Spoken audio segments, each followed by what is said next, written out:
Chapter 14. Consensus of Diverse Views. Om Shri Ganeshaya Namaha. Mudgalacharya said to Daksha, O Daksha, I shall tell you just one sentiment about which all Vedas and Shastras concur. If one sets aside all the differing opinions and practices with this emotion, then a human can become a yogi. According to the ones well versed in the Nyaya Shastra, the Hindu science of logic, Chaitanya or pure consciousness is the true Brahma. It is because of Chaitanya that a jiva can perform its duties.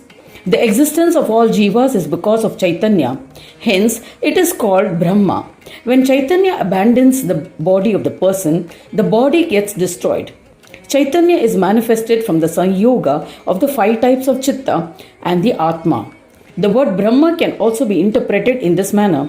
Words can be interpreted in different ways. There's no doubt about it. Brahma is the union of Chitta, Atma and Chaitanya. From the point of view of scriptures, the philosophers say that the undifferentiated aspect, Sanyoga of all, is Brahma. This has also been said in the Vedas. The 5 modifications of the Chitta are seen as united into one by the yogis. The word yoga can be seen to mean union. Those well versed in Dharma and Shastras say that Bodha holds the most supreme position. The most important Brahma is Bodha, which is devoid of Bhava and Abhava, non-existence. Upanishads have described less important Brahmas such as Anna, Prana, Vijnana, etc. Bodha is most important Brahma. To attain yoga, one must forsake the Chitta Dharma, which exists in the 5-fold Chitta. There is no doubt about it. By that yoga, he becomes the Lord who bears the Brahma Dharma. Sankhya Brahma, described by those proficient in Sankhya philosophy, is beyond experience.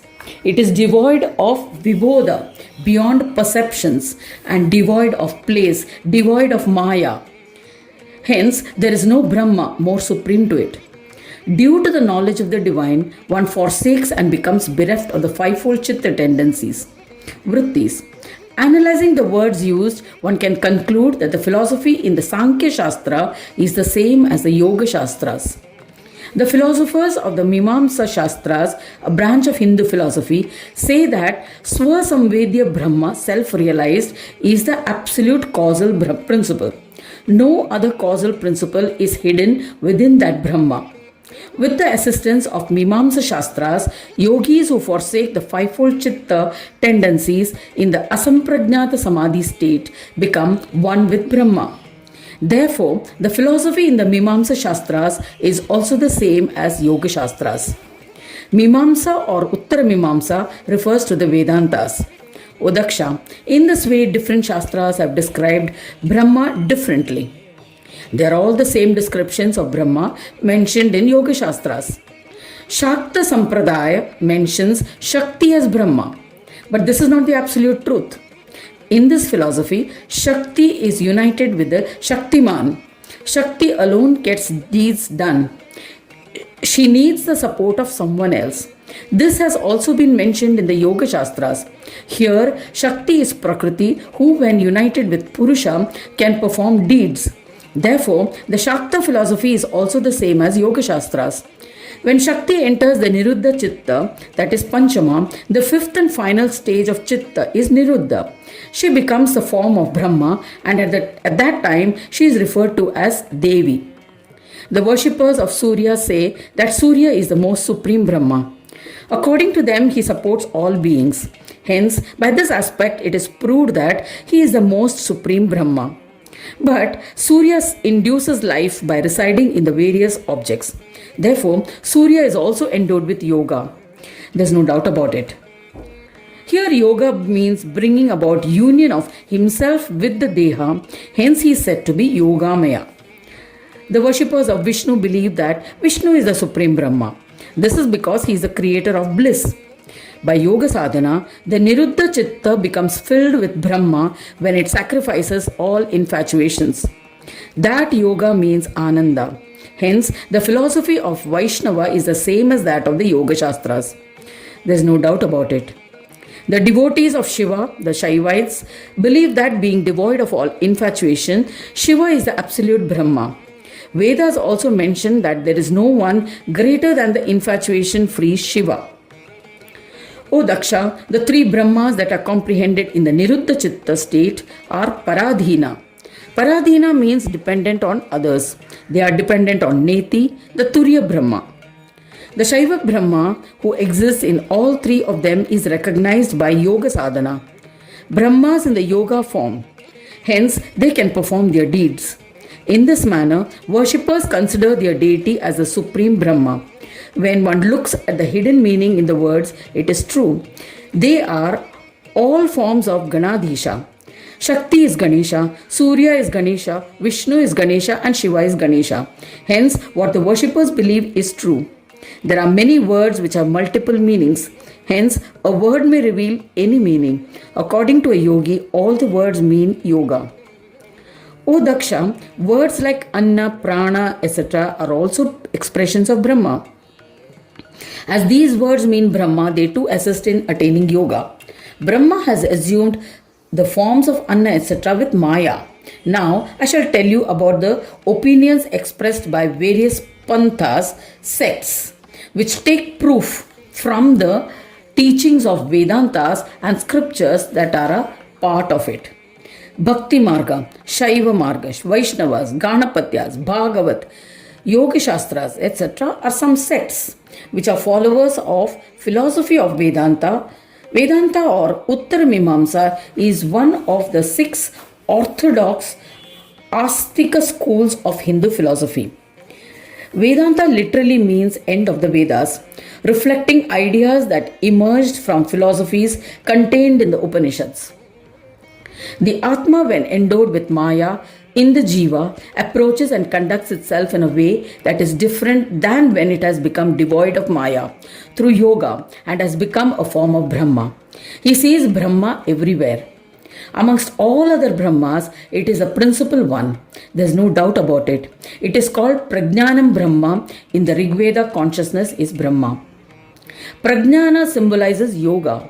It is a knowledge that is obtained through yoga. As an example, when one sees a coin and knows it is a coin, it is knowledge.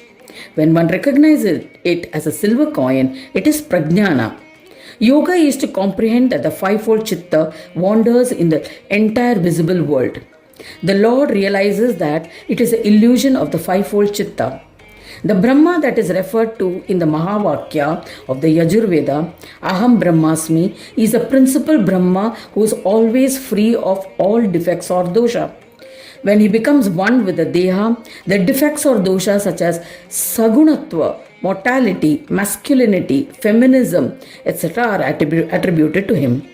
But these are the dosha of the Deha and not the Brahma. He is referred to as being devoid of all defects. He is the Paratpara Brahma, most supreme amongst the superior ones. O Prajapati, this Mahavakya also describes yoga, as the Yoga Shastras also say that the defects that are observed are created by the fivefold tendencies of the Chitta, and the Brahma that exists in it is devoid of all differences.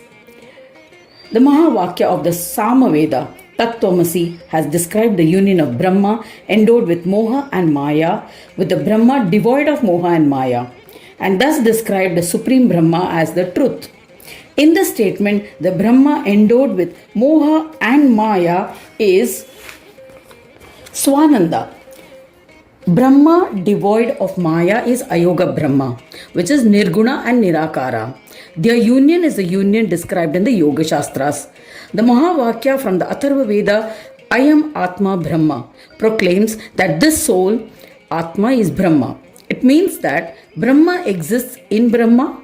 It is neither Manovani Vihina nor is it Manovani Maya. As one can describe Swananda, he is Manovani Maya and he is the Vishuddha Brahma who is Manovani Vihina.